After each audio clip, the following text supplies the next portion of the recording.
Hello and welcome to episode 118 of the Yoga Life podcast. I'm your host, Kevin, and lately I've had babies on the brain for my own personal reasons because I'm now a father. Last week we had Emily talking about pregnancy, giving birth. The week before that we had Helena talking about fertility, making babies. But how do we get to that stage? How do we meet someone special? Well, luckily enough, today we're speaking with a matchmaking expert, Mairéad Loughman. Mairéad has matched over 5,500 people successfully in Ireland, and she does it the old-fashioned way, meeting, consulting, and letting courtship happen. So if you are single or you are interested to learn about matchmaking, this is the podcast for you. We also have a bit of a laugh, as always. Why not? Life is too short. Mairéad is actually recommended to me by Helena, and Mairéad is about to start her own podcast, which is coming out very soon, in October actually. If you enjoy this episode, if you find it funny, get a good bit of information from it, please share it with a friend, or maybe like or subscribe, leave a comment if that's possible. And if you'd like to support this podcast but also look after yourself through movement, meditation, you can join my online platform. Movement and meditation with me, Kevin, for €19 a month. You can cancel anytime as well, so there's no commitment, and you get a free week's trial. Check that out at kevinboyyoga.ie/membership. So without further ado, here is Mairéad. Good morning. How are you? Good morning. Beautiful sunny morning as well. Yeah, thank you for coming. Thank you for having me. And we don't need to be too quiet. We know there's a baby sleeping downstairs. Yes, this is your first podcast to record since Eve arrived. Yeah. Yay! But as I was saying to you before we start recording, you like in the hospital and other environments, baby can sleep through anything. So we can be loud if we need to be. Okay, we won't be that loud. We'll be a little bit. Hopefully, it won't get too passionate. Talking about love. I know. So Mairéad, I was very interested to speak to you after speaking to Helena. Yes. Who was a fertility expert. Yes. And would it be fair to say you're a matchmaking expert? Yes, so I'm a matchmaker and dating specialist is what I say. Okay. So, I've been doing it since 2016. Mm-hmm. I've sent approximately 5,500 people on dates. That number's probably gone up, but I haven't had time to measure it since post-COVID. It's been too busy. Yeah. But, I've met the most extraordinary people, most extraordinary stories when you're dealing with humans and their life that has come before the day they meet you. To help them find love, you can absolutely find out all different stories all along the way, you know. What's the process then? How do, because obviously, I mean, we have things like Tinder or Bumble, and then Easy knowing you're off the market a little while. Is Plenty of Fish still going? Plenty of Fish is still going. Oh my God. There's a few different other ones then as well that I don't think people use and stuff. Hinge as well, I believe is one. Yes, that's another one. So obviously, people with their process with using them is to, sign up an account. But how do they work with you? Okay, so mine is completely different to online dating. So Yeah. that's why I think people are like, thank God, can I just come and meet with you, you know? But how it works is I meet every single client for matchmaking for a consultation in person.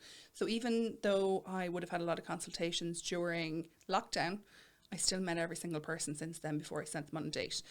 So that's the first part of the process. From there then, I also hold the consultations all over Ireland. So Dublin, Galway, Cork, Limerick, Kilkenny, and I'm from Mullingar myself, so I have consultations there as well. And then from there, how the matchmaking side of things work, I send people on 3 dates. I say over a year, but I try and get them out on the dates as quickly as possible, but I'll never send them on a date with someone unless I feel that they'd be a suitable match for them. Sometimes it can take a little bit of time, depending what part of the country you're in, how old you are, what specifically you're looking for. Like I was in Cork last week and a lady said to me, I only want to meet a guard. So, straight away you're like, okay, well... And Copper's is closed. Is Copper Face Jack's now closed? Well, it's not in Cork anyway. Oh, so in Cork, yes, of course, in Cork. Oh, yeah. So, I'm like, and Copper Face Jack's definitely probably won't be open anytime soon. So I'm like, okay. So, we have to do a little bit of work in the background. It takes a little bit more time, we'll say, for someone who's looking for something very specific. But I do listen to them. Sometimes I feel that maybe their expectations are a little bit high. And I'll say to them, you've kind of pigeonholed yourself because of whatever reason. Or sometimes I might say to them, I think you need to up your game a bit, you know, you're not giving yourself enough credit and you need to be a little bit more confident in yourself. Anything can happen. I never know who I'm going to meet. It's funny when I go to meet people, they're like, as I'm walking in sometimes because I have them in different hotels, the meetings all over the country. You'll see some going, hi, how are you? And I'm like, oh, that must be my meeting, because I never know who I'm meeting, but they've seen my face. Of course. On either social media or on my website. Yeah. What is the big challenge then? I mean, I'm making an assumption here that it's more difficult for people to meet now than it was in the past. But and because I think generally we're living more isolated lifestyles with technology. Absolutely. Technology is fantastic for convenience, but at the same time, I mean, we don't need humans as much. Yes. For convenience purposes. But what would you say have you found to be the reasons why people say, I find it hard to meet someone? There's so many, because each individual is so different. But if we look at how maybe dating has changed with being online and everything like that, I find that people are really there hasn't been enough studies done on how dating has changed even in the last 10 years, with even the likes of Tinder alone as an app, because it's so quick. Like you could literally be like swipe left, swipe right, but you could be like left, right. As quickly as that, you're making big decisions, you know, like you might be eliminating some really great people because of a really bad photo. But I think as well, because dating has become a lot quicker, I think people's mental health and their whole thinking around dating, I don't think people give, you know, single people enough credit for the amount of trauma that dating has actually started to bring to people. So a few years ago, before online dating, sometimes you'd be out on a night out and you might meet somebody and you might get their number. And because there wasn't so many opportunities, we'll say, you might have given that person a little bit more of a chance than you normally would have. But now, you might be talking to up to 14 people at a time is what the online figures are. Wow. And so if you're talking to 14 people at a time, you're talking to someone that's taller, thinner, blonder, more money, funnier, better, you know, more educated, better job. Like there's so many different aspects. So that you're not really focusing on one person, and you're kind of like a little bit here, a little bit there. So there's less investment. But like that as well, you could really build up a rapport with someone. You could be talking to them for 3-4 days, sometimes 3-4 weeks, sometimes 3-4 months. And like that, you could be delighted. So people are not giving, I think, single people enough credit for the little traumas. Like they could be at home on a Thursday night, random Thursday night, thinking, oh, I'll text them back now, whatever. And they could go to their phone, they're blocked. Or they could get all dressed up to go on a date, which in fairness for a lot of people, you know, is a big thing. It's as nerve-wracking as maybe going for a job interview or something. So they're all dressed up to go for a date and someone doesn't turn up. So this is what online dating has sometimes become. People are disposable. And when you, as a person with heart, are disposable, it can become very, very difficult. So that's why I set up Love HQ for matchmaking. I was single myself a number of years ago. I realised how difficult it was to meet people. And I kind of looked at some of my friends that I thought, you know, they're not as, we'll say, extrovert, whatever, as I am. They might be a little bit quieter, they might be a little bit shyer, socially maybe not as forthcoming, we'll say. And I thought, if I'm finding it difficult and I'm out there and pretty confident in myself, you know, what is someone like that doing? And yeah, I've met lots of people like that along the way, and it's incredible, really, you know. Some people that are extremely shy. I met one guy, he could barely talk to me when he came to the consultation. I thought he was really angry with me, so even his shyness came across as quite aggressive, you know. And I was like, okay, like, you know, are you okay? And I was like, you know, you're trying to think, like, are you feeling comfortable now? You're trying to open questions, not be like, are you really angry with me? Yeah. But it just, his shyness came across that way. So I was having to work with him for a little bit. I've met another lovely gentleman that when I said to him, he just seemed extremely lonely, and that's a whole other element as well that we might talk about. But another gentleman that I met, and he said to me he hadn't had a hug in 12 years. Now, the studies on hugs, like you've just had a new baby, I'm sure you all just want to hug her constantly. The studies that have been done is for maintenance alone, we're supposed to have a minimum of 8 hugs a day for at least 20 seconds. And when I came here today, you were like, can we hug? And I was like, well, you just had a new baby and everything like that. So even COVID hasn't been, You make me sound like a weirdo. No, you're not. Like, but that seems like a huggy person. You seem like, and I could tell by your body language you were up for it. But, and I was like, I know, but you've just had a new baby. You'll be holding the new baby later and everything like that. So I'm trying to be responsible, obviously. But I am a huggy person. And so, like, you're supposed to have hugs for at least 20 seconds. And then, so if you look at all these little things, like that alone, not having physical contact, if any of your listeners or someone that's listened to this today, if they've ever broken up with someone, you miss them, you miss the routine, you miss the messages in the morning. But one of the things you will really miss is actual physical contact, like skin on skin, which is obviously so important even for babies, but it's important for humans, so it is. Yeah. So it's all of those things. That's the sad side of what I do. Yeah. But there's all the happy sides as well, But the problem is that, the challenge with these apps is that they're trying to hack the human experience. Yeah. I worked in AI before, artificial intelligence, and we have this view of like a dystopian future where the robots are running everything and we're the slaves to the robots. But the truth is, the human brain is so complex. We don't, if we don't understand it, we can't teach a machine to be like it. Yeah. So I know on Bumble, for example, there's some sort of time limit where you have to get back within 24 hours. Yeah. And it's so instead of you can't, that really cheapens the experience of courting. Yes, it does. It really does. Absolutely. Yeah. I also think like putting your photograph up online, like, kind of feels like done deal, like you're like you're a prized bull or something like that, and you're like, okay, what price will I get for myself, sort of thing. I know it sounds awful, but like, like I often think of some of my clients, like they're amazing people, some of them that come to me, hugely successful, have got huge careers, have done huge things in their life. They come as a fabulous person and they're saying to me, I'm on all the apps.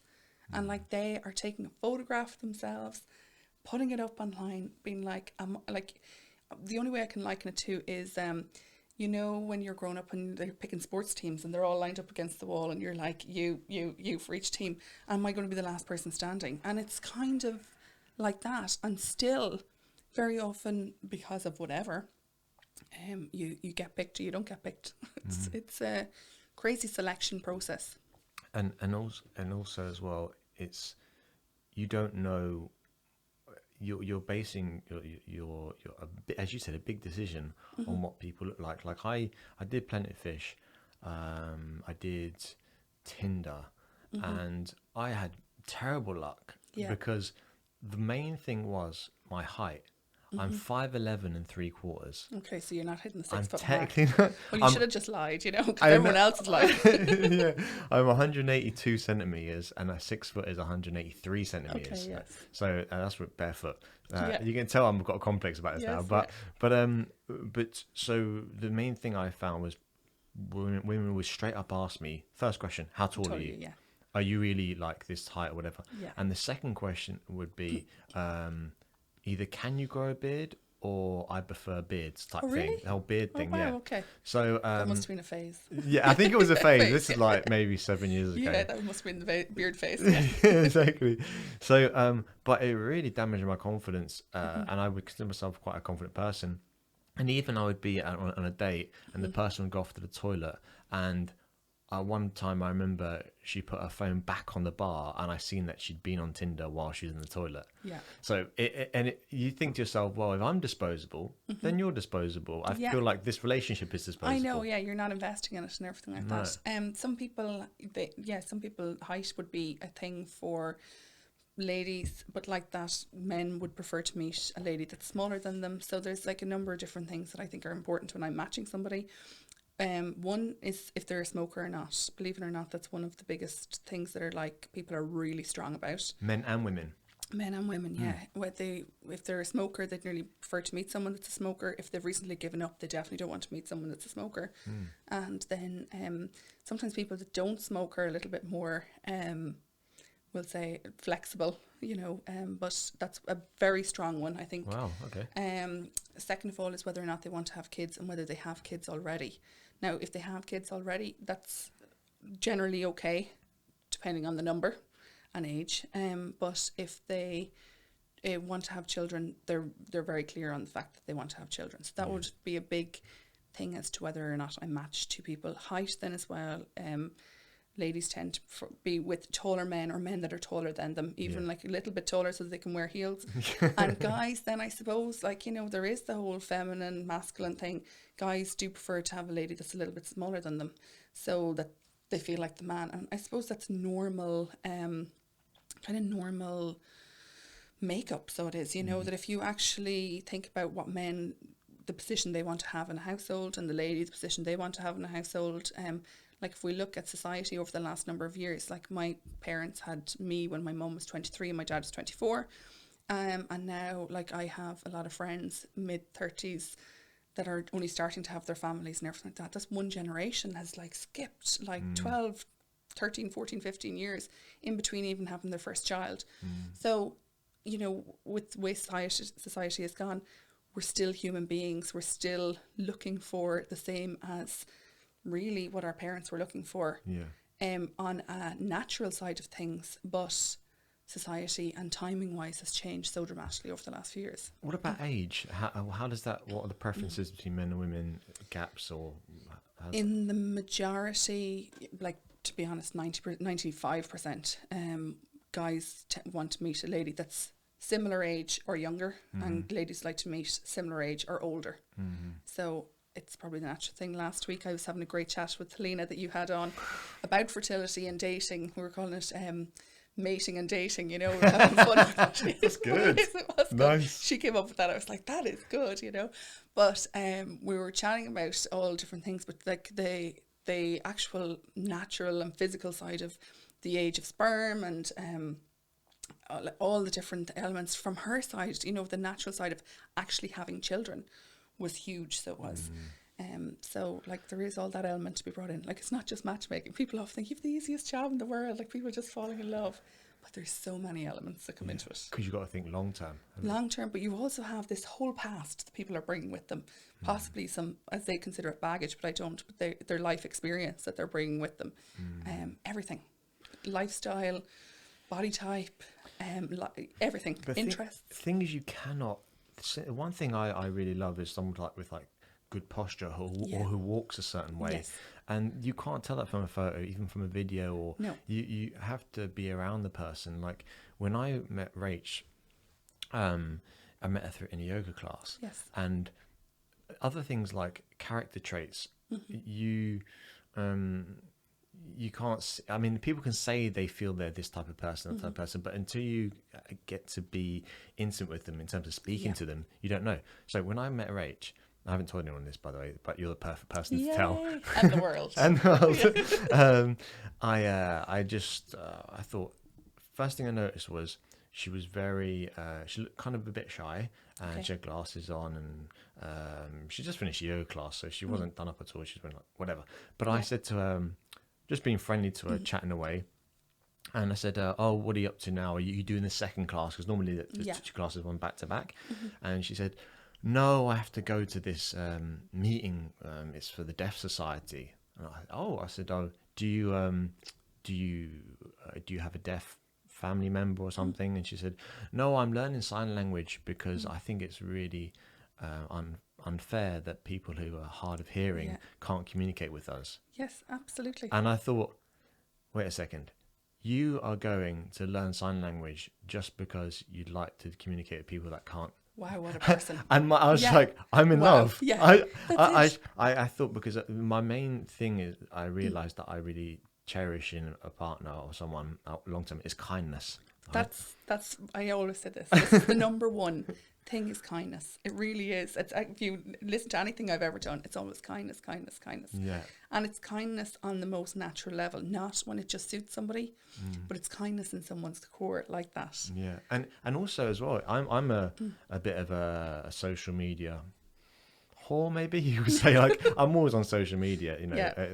I do enjoy it to some degree, but with Rach, she's wasn't on it at all at that stage. So it was like, so you were not able to stalk her. No. That's amazing. What's your Insta name? Yeah.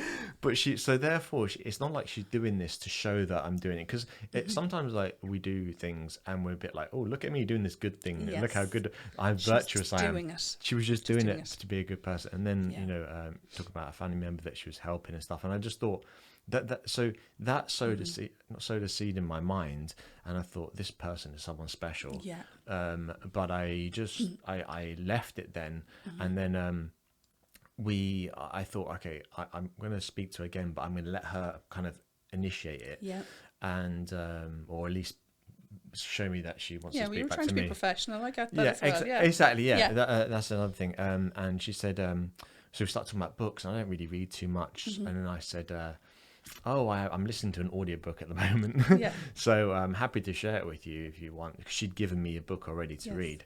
And this is love blossoming. I know. Yes. Yeah, and I actually, this is kind of bad, but I actually didn't read the book, so I just kind of dog-eared it a little bit. Okay. And then I listened to the summary on Audible. It's Blinkist as well. You can do the whole book in 12 minutes. Yeah, now. Exactly. Yeah. But then like, just to get the rapport going, it's a bit like if someone says to you, "Oh, do you like this activity?" You're not going to go no. You're going to say, try to relate to some degree, or do it once, like when I was 12. Exactly. Do what you can to get some rapport going. And then when I had the audiobook, I said, "Oh, I can share this with you if you like. Would you prefer Facebook or WhatsApp or whatever?" Yes. So WhatsApp, and then we had phone numbers, and then I left it then again maybe like 2 months or something. Yes. And then she initiated the contact with me, and then it went from there. Okay. But it was the fact that it was almost like when you have like a romantic relationship at work or something, and it's forbidden, and therefore if you let it not fester is the wrong word, but kind of simmer. Yeah, it can go into a friend zone, or it can blossom to something else. Yeah, it got, because I would think about her every now and then, and we weren't texting at all, and it was this lasted months. Yes. I just thought, oh, maybe I'll see her again, a bit like the olden days when we didn't have phones. Like, I might happen to bump into them, and it's that serendipity that makes it quite exciting, because and I think maybe the kind of love blossomed. You were lucky though that it didn't just But this is maybe why those chance meetings don't happen as much now, because we don't live in little neighbourhoods together. We see each other. We don't, and especially anyway that's living in Dublin or cities or anything like that, you can lose an opportunity. There is missed connections and everything along the way. Yeah. What would have actually happened there, so I don't know if you know the science behind this, and if you know about pheromones, when you would have met with Rachel, what happens is her pheromones and your pheromones this happens when you meet all males and females, or whoever you're attracted to, same-sex couples or whatever. Your pheromones bounce off each other, and basically you're trying to figure out if your bodies are subconsciously trying to figure out if you'd be good to procreate. Wow. Yeah. So, and here's Eve. So it worked. But, it's crazy. But what it is, it's a natural scent that you give out and that she give out. So actually a yoga class would be a really great place to meet somebody. Helena would have said as well that too many people are wearing all these perfumes and embryos don't like perfumes and everything. She actually says that, but actually from a natural point of view, if you're going to a yoga class, you'll have all sweaty people now next week, but you should have a limited amount of unnatural scent, we'll say. So your natural sense is what will help attract people. It tends to be around knee height, if I'm honest, where the scent lingers, from what I've been reading. Oh, yeah. Which is crazy. So that's why it's great. That's maybe why sweaty pubs and everything like that.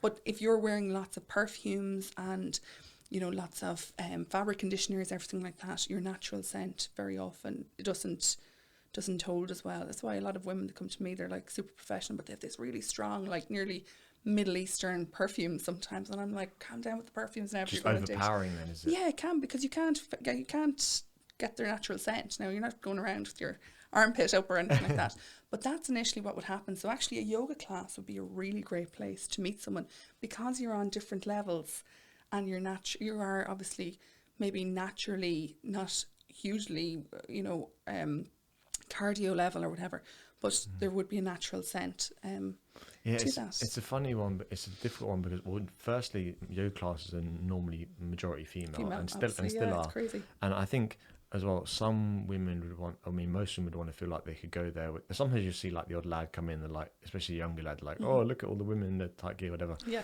But generally now, because yoga's been more practiced, and Yeah. I think actually what surprises me more is when you see men and they're just like, they're real into it, you know? Yes. I mean, I was like that myself. You're kind of a bit immature and you don't really know. It seems like a strange environment to be in. Yeah. But yeah, I think as well, when you finish a yoga class, you're so relaxed, you're so physically open, and your body language is comfortable, that mingling you can do before and after.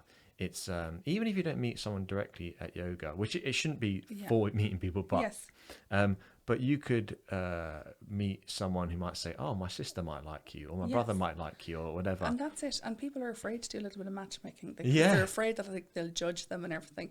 But yeah, it is.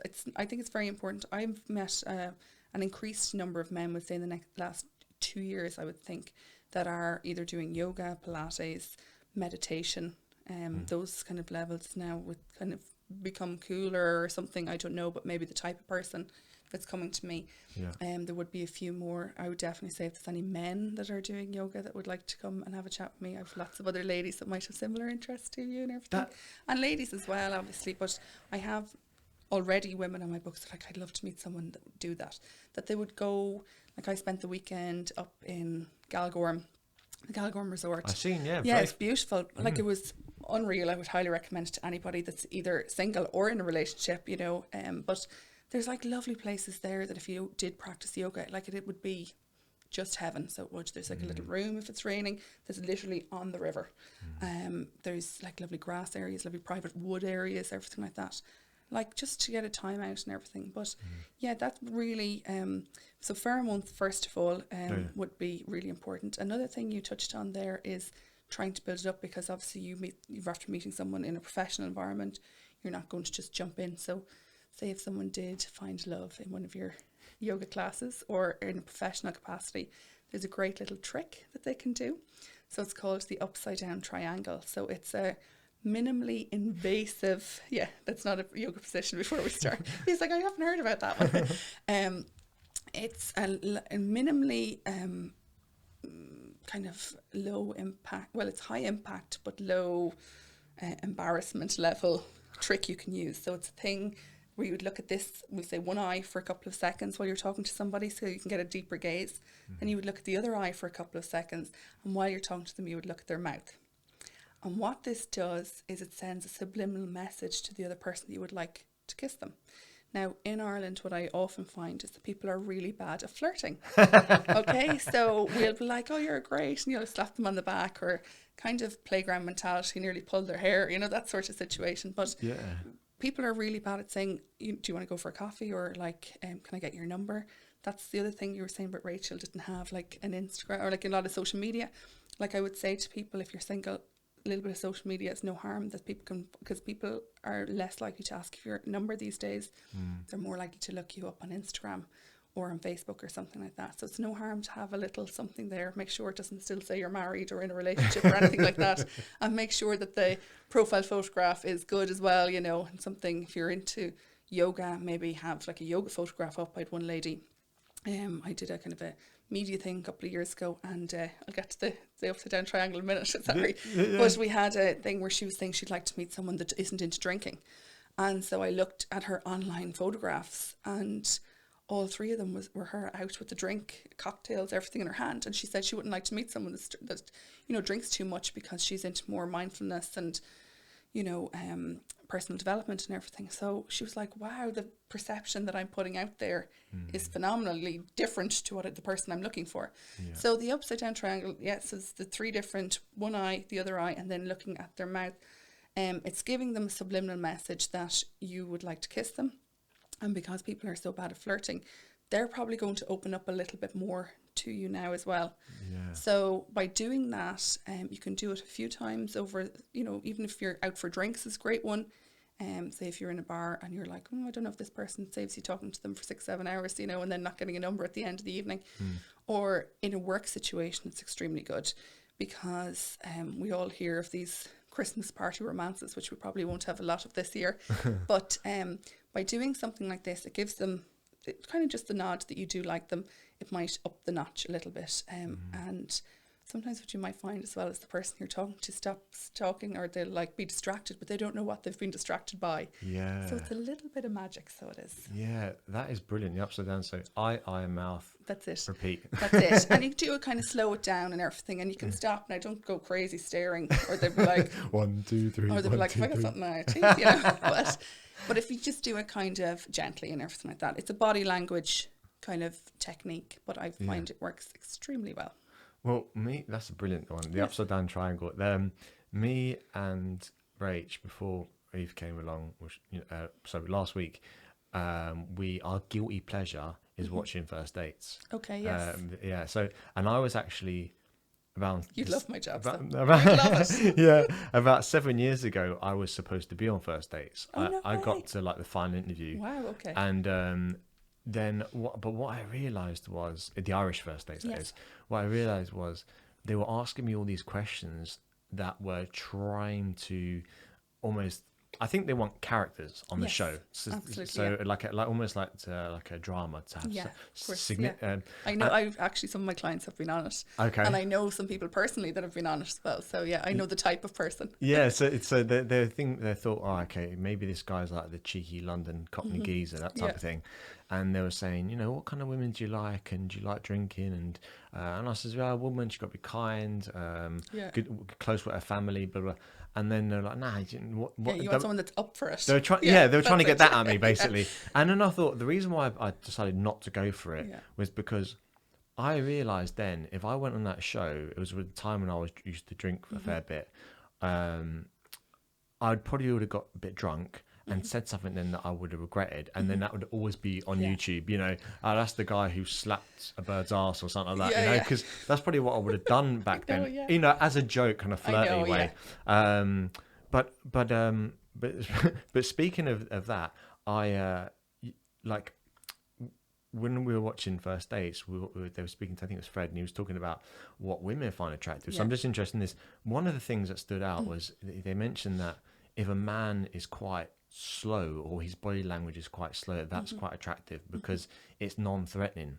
But the problem is when people get nervous, they talk really fast. So what have you because it sounds like what's the split between, say, men and women that come to you, as in percentage wise, would you say?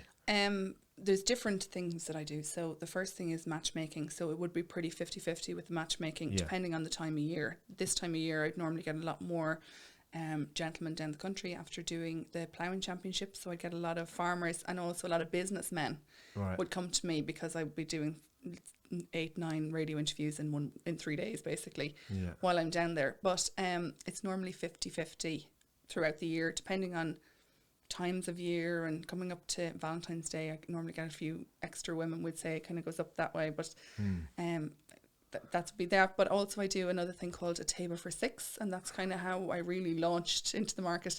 I send 3 single ladies and 3 single men on group dinner dates all over Ireland.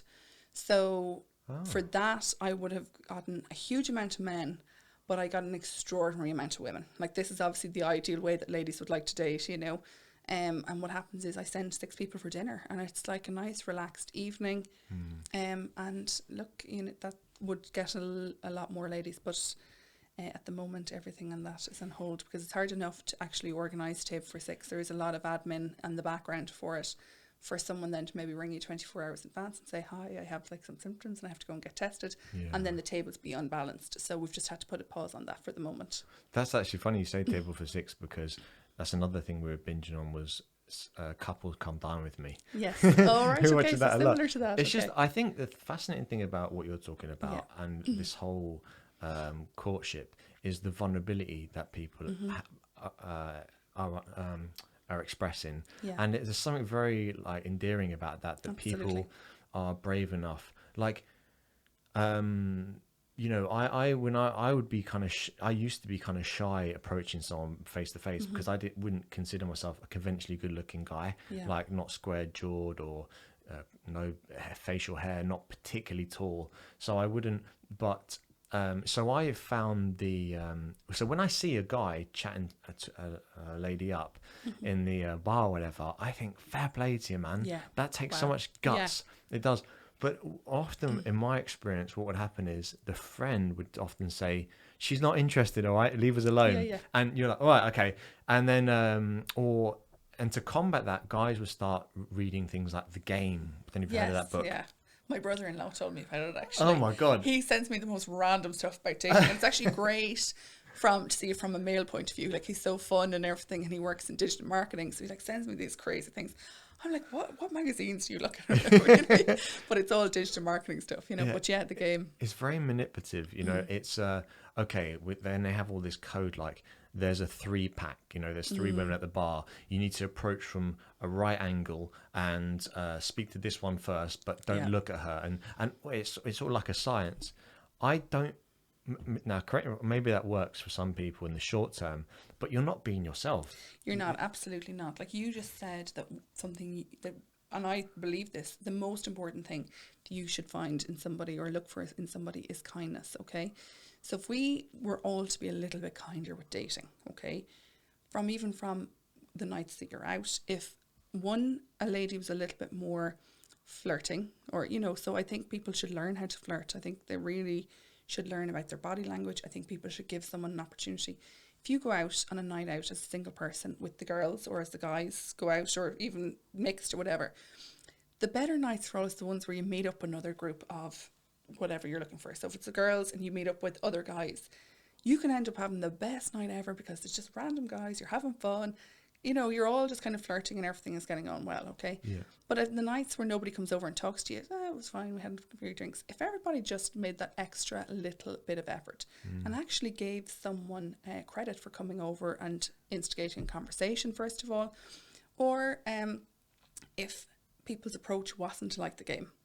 So if a guy comes over and he's like, hey girls, how are you getting on? Like, you look great tonight, really cheesy. They're both going to be like, right, go on, you know. But like their reaction, they should look at that. And his approach, he should look at that. Definitely. Whereas if it's kinder and he just says, hi girls, are you enjoying your night? Yeah. Simple as that. Just the simpler with dating, the kinder with dating, the just gentle and nice and everything like that. That's the appealing thing probably about the table for six for six is that when you have dinner, you have time to actually have more. There's kind of just let things develop. Whereas in that bar environment, often the guy's going to be very drunk for a start, and he's probably or girls, and he's trying to play some sort of game, you know, that we're like, well, I'm going to be mean to this one and then nice to that one, all this kind of stuff. And you think like women have that intuition and they're a lot smarter, you know. Absolutely. They can't be game, but then I also wonder about like, does it get to a stage where a man, if he has years and years of being turned down by women, that he ends up becoming a misogynist, you know, or say like women. In fact, I just learned this term the other day. Men that hate women are called misogynists, or that's misogyny. Yeah. Women that hate men, that's called misandry, which is a word that most people probably don't know. So, but I wonder if it gets to a stage where after years and years of dating, where you're like, I'm kind of against guys because I've had so many bad experiences, or I'm against women because I've had so many bad experiences. Do you see that kind of psychological trauma, you could say? Yeah, and emotional exhaustion. So I meet so many people that come to me and they're emotionally exhausted from all these little traumas. It doesn't tend to be as much out and about anymore because people don't approach people as much anymore on a night out. If you are talking to someone as well, they're less likely to ask for your number. They'll ask you what your second name is and where you work, so they can find you on LinkedIn, or they can find you on whatever different platform. Yeah. So that tends to be the case. But yes, a lot of people come to me and they're like, I'm just exhausted by the whole dating thing. Can you help? You know, and so, no problem. We can have a chat and see what you're looking for. Sometimes it's a case of they're looking in the wrong place, or they've pigeonholed themselves into something. So like an example would be a gentleman that I have in my books at the minute. He would like to meet a business lady that's independent in herself, that has a strong character and everything, because he's a businessman himself. But he would also like her to stay at home and mind kids when they have children and everything, like, you know, and understand that he works crazy hours. And I'm like, that's two different people. Yeah, exactly. So you're looking for two different people in one. So you want her to be like frontiering her life. And then, so for someone like him, he's like, am I going this direction? Am I going that direction? He doesn't know where he's going. So like, you have to have a chat with them about that. I very often find, and as your listenership is probably a lot more females, so a lot of ladies come to me that would be working in whatever line of business. Very often they're business owners, or they're in bigger jobs. They've kind of left a little bit later in life to meet their person, or they just haven't met them along the way. And probably the most important information I'll ever say to them is, when they're in a working environment, they are working in their masculine energy. So you have your masculine energy and your feminine energy, and it's fluid. It works between people. Like in certain situations, I'll have masculine energy, and other situations I'll have feminine energy. It's the same for men. But in their day-to-day working life, it can be very masculine. So I'd have a lot of people that are barristers, solicitors, business owners, that they're like putting themselves out there, fighting all day long. Yeah. So then when they actually meet a gentleman, they're used to working on that pace. So they expect the guy to be like, I'm going to, do you want to go on a date? Okay, 5:00, you book the restaurant, everything like that. You know, it's like, go. And it's just like, relax. Yeah. Because I have never yet, regardless of any woman, I've never met a woman that doesn't want to be treated like a lady. And I've never met a man that doesn't want to be treated like a man. So we still are, and as we spoke about there a little while ago, we still are human. Okay, I'm still a female, you're still a male, you know, you still want to be treated like a female, you still want to be treated like a man. But what very often happens is that's not what is happening now in society. The lady is in her masculine energy a lot, and she expects him then to be this. And as well, the expectation of women expect men to be like rom-com style, where he's going to be like this professional dater and know exactly what she wants, and what type of restaurant, and be swept off her feet and everything. But again, this guy might have done all that 2 or 3 times over and wasn't appreciated, was told, look, I'm kind of looking more for a bad boy sort of thing. So well, you have to ask yourself, I don't want to interrupt you, but you have to ask yourself as well, we have to ask ourselves, why is 50 Shades of Grey the biggest selling book of all time? Is that correct? I think it's like... Is it one of them? Probably is. Yeah, I think it's like the fastest or biggest selling book. I honestly was watching it, and I was like, who are the women that are actually loving this? I've never seen it. Yeah. I've never read anything about it. I know the lead actor, Jamie something. I think Jamie Jordan, yeah. I just watched The Fall on Netflix. Okay, fair enough. Yeah, he's all right looking. Yeah. But maybe that is like a backlash against something in society where we're like, he's the ultimate, like, I mean, he's a sadomasochist, for God's sake. He's he's not a millionaire, he's a billionaire, I think. Yes. And he's like insanely handsome, like you can't get more handsome than that. But unattainable because he's emotionally not there. It's just like I have to chase him, but I can't chase him. So is that like sometimes like in society we lean so far one way that we play out fantasies in our head, like 50 Shades of Grey, to maybe try and find that balance, as it were. I mean, one of the things I've recognised as you were talking before about finding commonalities and the masculine and feminine, I have to address, I mean, obviously I said slapping a bird's ass. Now, that was 7 years ago. But I will say I've kind of become...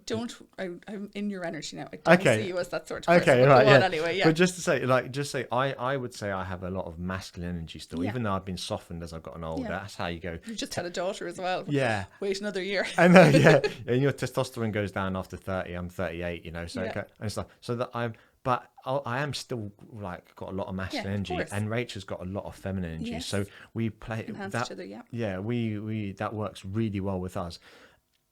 But Mairéad, you said about finding commonality through things like yoga or activities, but even that sounds like a kind of almost like an obvious thing to say. But really, you could delve even deeper into that.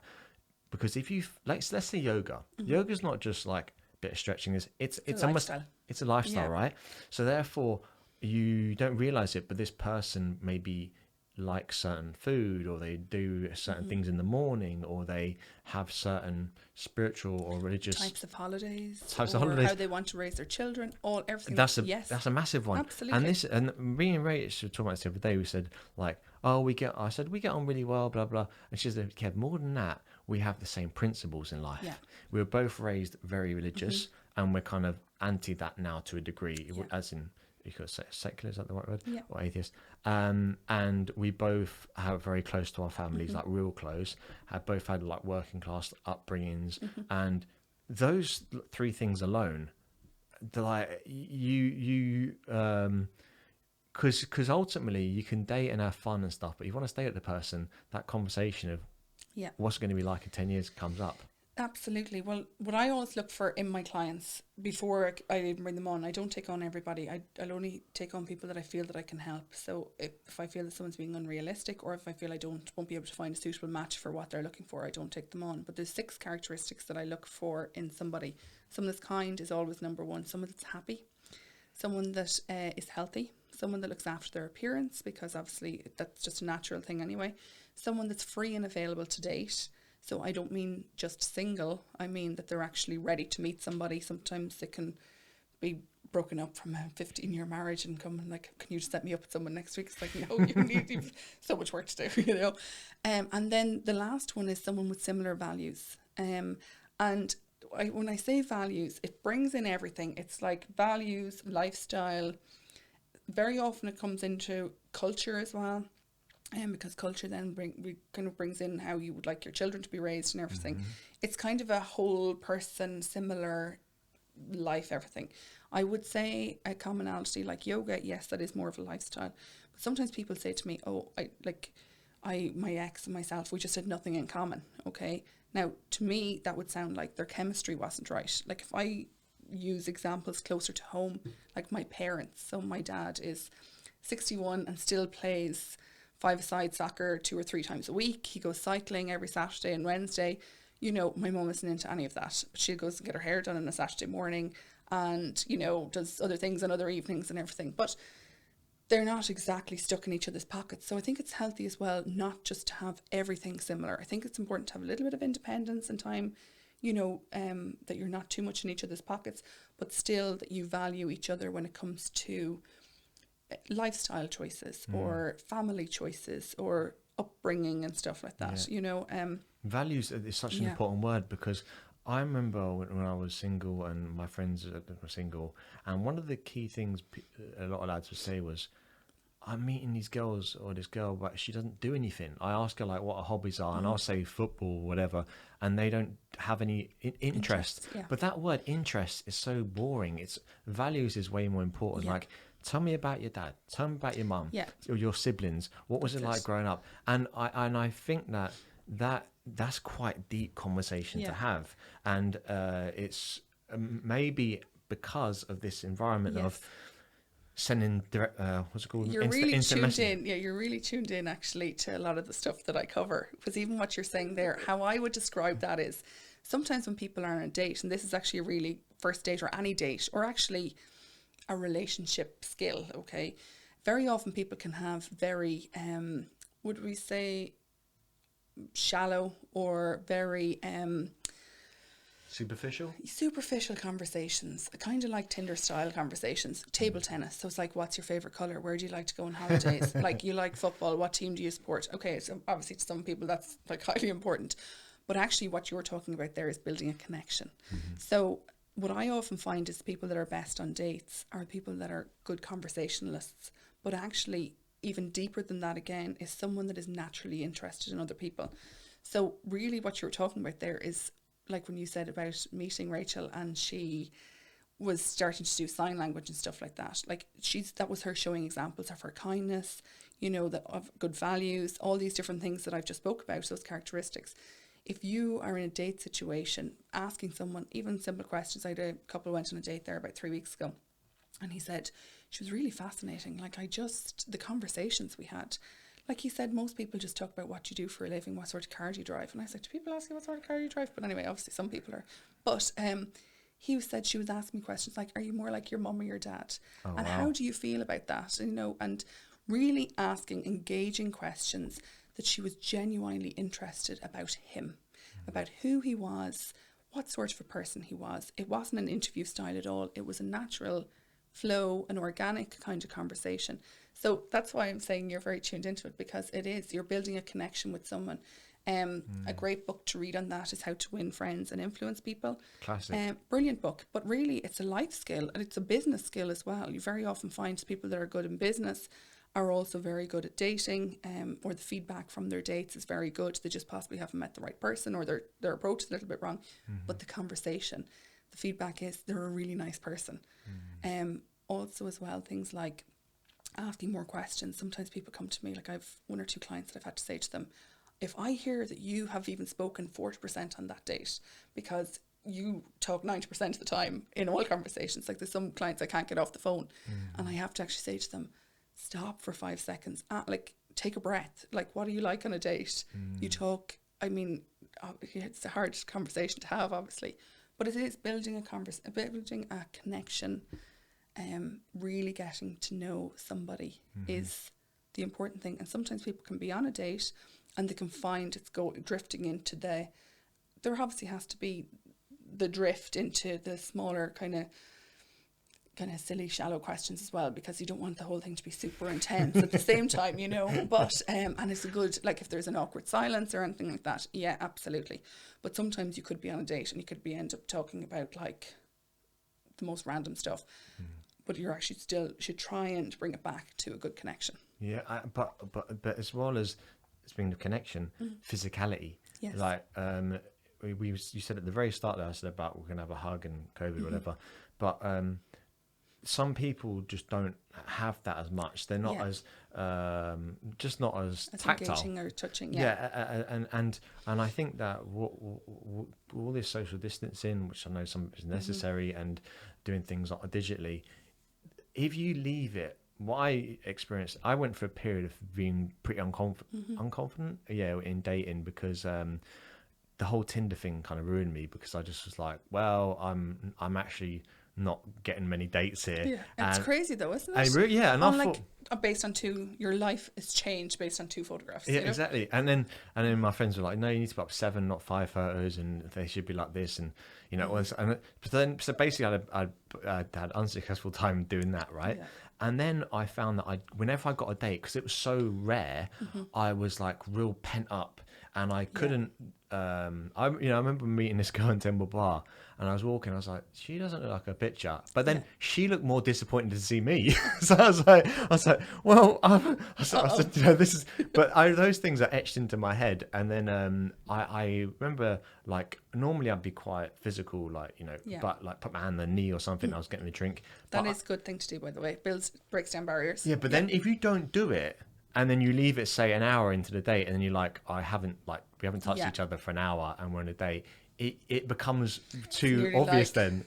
Yeah, like robotic kind of. I'm going to touch your leg. Exactly. Yeah. But I mean, do you train, or do you advise people on touch as well? I recommend sometimes, if I do ask them how they're getting on flirting or anything like that. Sometimes I don't. Sometimes I do. It depends on the person, if I'm honest. Okay, because naturally people are going to be themselves on a date, okay? But I do think a certain level of touch is very important. I do think when you meet someone, a hug is good. At the moment, obviously, it's a little bit, you know, or even just a kiss on the cheek or anything as well.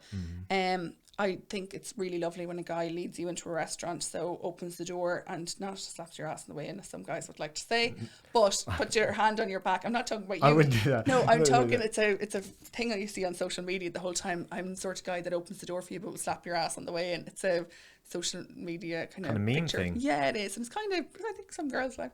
But you know, but at the same time, if they did it, they were like, "What are you doing?" Yeah. So it's kind of the fantasy thing as well. When we're talking, Free that for private. Yeah. Even when we're talking about Grey's Anatomy, I think it's more of a fantasy thing than a real life, because I think most girls, and I would hope most girls at this stage, be like, get whatever, you know, unless they're into that sort of thing. We're open to all sorts, But you can't. It must be hard to train that, because I think you've got that natural tactileness, if that's the word. Yeah. Because some people do that from an early age more so than others.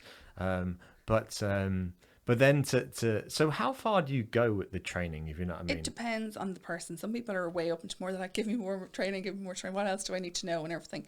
Some people are just like, send me on dates. I have to be careful, I suppose, with matchmaking. My service is introducing people, and I will help them whatever way I can. I can also do date coaching with them. But It depends on the person. Some Okay. people, like, if someone comes into you and they're extremely nervous, like I get people, even in their 40s, that have never been on a date, sometimes very successful business women or men, that just life passed them by, you know, when they were in their teens and everybody was kissing each other and moving on to the next thing and everything like that. They just got a little bit left behind. So sometimes it can be that. I have people on my books that have been married for 3 years and it has some, or sorry, 3 times, I would say, and you know, I don't find anybody that's married, sorry, but they've been married 3 times and they're like, I just don't know what's going right and everything are wrong or whatever. I also can send sometimes people off for counselling before they can join matchmaking. People come with all different stories, but I think with flirting, it's something that it's a life skill. It really is. I think we're very bad at it. I think the more open you are to flirting and the more better you are at flirting, the more people will flirt with you because you're more comfortable in yourself.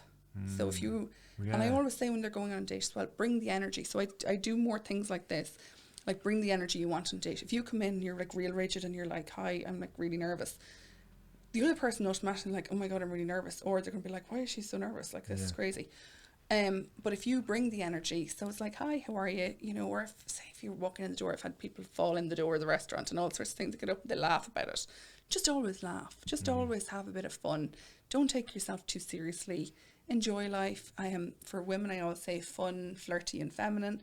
For guys, I always say lead. Just suggest it, you know, or say, come on, we'll get, like when we get dessert, come on, we'll get some chocolate cake. I haven't met a lady before that doesn't like chocolate cake, or, you know. That's a good one. And just nice little things. It just shows the adventure of it all, you know. Yeah. There are no rules. That's the great thing about love and dating. There are no rules. You see all the books, the rules and the game and everything like that. Yeah. Just, you are presenting yourself, but be comfortable in yourself, and bring the right energy. I had a couple that went on a date a few weeks ago that their first date went phenomenally well. The feedback was exceptional. He was like, I was actually afraid to even ask her out on a second date in case she'd say no. I just wanted the little bubble of how great the first date went. And I was like, come on, like, ask her out again. But like the second date then they went on, she said to me, I just didn't feel I was in the right energy. So I said to her, okay, so this week, before you go on your next date with them, they're still dating, before you go on your next date with them, why don't you this week make a little playlist on Spotify of songs that really get you going, that really like have you in a good buzz going in. She was nervous going into the second date because she really wanted it to work. She really liked him. So she brought a different energy with her. Whereas the next time she was going to meet him, she listened to the playlist on the way in the taxi and the car, you know, just getting ready and everything. And she's like, it really made a difference. She said, I was a completely different person. My energy was different. We both had a better night because I was in the right place. Yeah. So there's so many elements. Yeah, like, the energy, really is. the energy is something that you have to muster. That if you go in, so I will like back drawing, talking about that period that I had. What I noticed then is I started putting myself down a lot. Yes. So I'd get into the date and I would like immediately say something negative about myself or play myself down, and I think sometimes while we do that in English/Irish culture because we think it's endearing. Yeah. Like if you say to someone, you say to an Irish lady, "Oh, I love your shirt," they'll say, "Oh, it's 10 euro for pennies," you know, instead of "thank you." Yeah. And I found with Rach, you know, I said to Rach that she was beautiful on our first date, and she, maybe because I'm English, she let me kind of was like, "Oh, there must be an English thing. They're just English guys are confident saying," but it's not. Yeah. So she kind of said thank you, you know, as opposed to I wouldn't have done that before because I'd be afraid that like I'd say, "Oh, shut up," you know. I think it all goes back ultimately to the vulnerability, and I really wonder now that we have this avatar online of our social media and everything is curated to seem quite perfect, that I wonder if that reinforces then this lack of willingness to be vulnerable. And Elaine, but I quote this guy a lot, but Elaine de Botton often says that vulnerability is the key to connection. It is. Vulnerability is. Now, without feeling like you're or not coming across, will say, I need help and you need to help me, you know, that sort of way. So just be careful with the balance of it. But yeah, being vulnerable, it does show. Like, I would say the most successful dates I was ever on, and it was a game changer, because I do come across as a strong lady. I worked in finance for 7 years, you know, in a pretty big job before I started doing matchmaking. And I've really looked at all areas of my dating along the way so that I could help my clients better. But honestly, the game changers was on the dates you'd be on, and not that I was a mess, but the ones where I cried. So you'd be telling a story and you'd well up, you know, and it could be a fun story or a happy story, and you could actually just well up. And the difference, honestly, the energy changed, how he saw me changed, you know, and that happened not with just one guy who cried a lot of days, but you know what I mean? But no, it's like, it just showed the vulnerability, and then they're like, oh, well, I mind you and everything. Now, if you're going out like a mess, like, don't go out now if you're like after being watching 10, you know, tearjerkers all day and everything like that. But to see a different element, the vulnerability of me, I really saw a difference there, because I am like, let's go, you know, and the happy side, even with the type of job that I would have had earlier in my career, it would have always had to be best foot forward, and with finance and everything, you have to be the strong pillar, like, we're going to look after your finances sort. So to show a little bit of vulnerability and a bit of softness and everything like that, it does. It really does help to build that connection, and to see this person, you know, is a human. They're not. It builds that, and reduces down the disposable. I think as well, it kind of scares guys sometimes when you cry, but it also lets them really see you. Maybe they're not the right guy then in that circumstance. Yeah, no, absolutely not. Because if you can't, by laughter, tears, whatever it may be, emotion is so important. And speaking of which, you doing a podcast? Yes, aren't you? I am. I've recorded. What's it going to be called, and when's it going to be out? So it is called, you've got a world exclusive now. So I have, Would Like to Meet is going to be the name of my podcast. The reason I'm starting my podcast is because I've met so many people along the way that I felt need a little bit of help in this area, that area. So I have a number of different experts on talking about how different areas of dating that I feel that people could do a little bit more help with. And so we've got flirting and seduction. We've got people that are dealing with past problem relationships, and people that... A lot of people come to me that are single, that if I say to them, can you imagine yourself or visualize yourself with someone, they've been single for so long that they're like, oh my God, I actually can't even see myself with somebody. So all of these things. So looking forward to it. It'll be out the first week in October. Great. And so, Mairéad, if people want to find out more about you, where should they go? To lovehq.ie. Mairéad, that was fantastic. Brilliant. Thank you so much for the lovely chat. Thank you so much for enjoying the episode. If you did, please leave a review on iTunes, maybe share with a friend, tell somebody, like, subscribe, all that good stuff. If you would like to look after yourself, you know, if you're looking to meet someone, you're thinking, I want to be my best self, I want to be calm, I want to be physically feeling good about myself, then you can practice yoga and meditation with me online. Just €19 a month, and you get a free 7-day trial, cancel anytime after that as well. Yeah, just check out kevinboyyoga.ie/membership. Thanks as always for listening or watching. I hope to catch up with you again next week.